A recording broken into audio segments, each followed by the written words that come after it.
Sometimes the smallest things spark the biggest detours. For me, it was a miniature statue in a gift shop.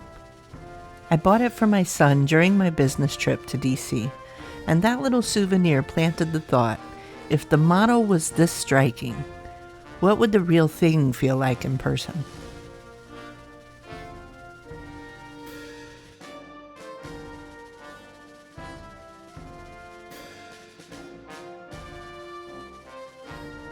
By the time the conference wrapped up, I'd already walked the paths of Arlington National Cemetery, the National Mall, and paid my respects at the Pentagon Memorial.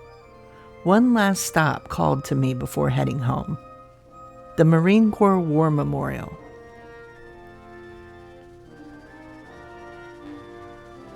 I wasn't sure where to park, so I ended up leaving the car a ways off and taking a long, quiet walk toward it.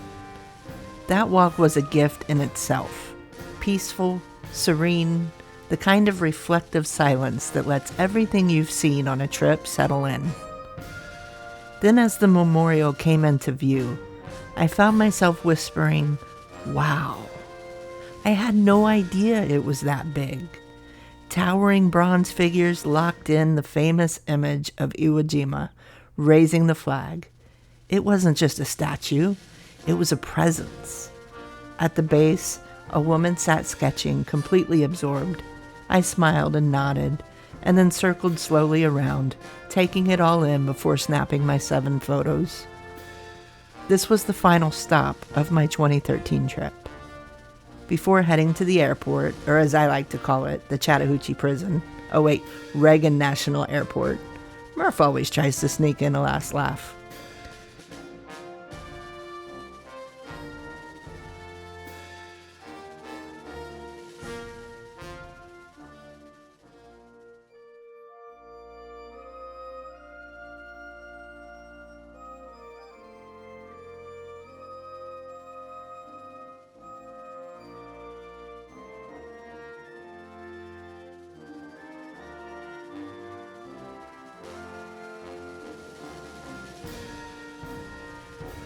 The Marine Corps War Memorial was dedicated in 1954 and was inspired by Joe Rosenthal's iconic photograph of the flag raising on Iwo Jima in World War II.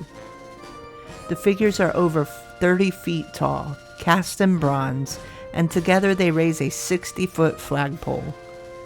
Inscribed around the base are the names and dates of every major Marine Corps engagement since 1775, a rolling story of service and sacrifice. That day, I realized how different it feels to stand before a monument that you've only ever seen in pictures or souvenirs.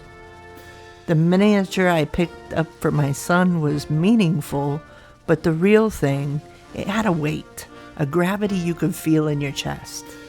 It's one of those places that leaves you whispering, "Wow," long after you've walked away.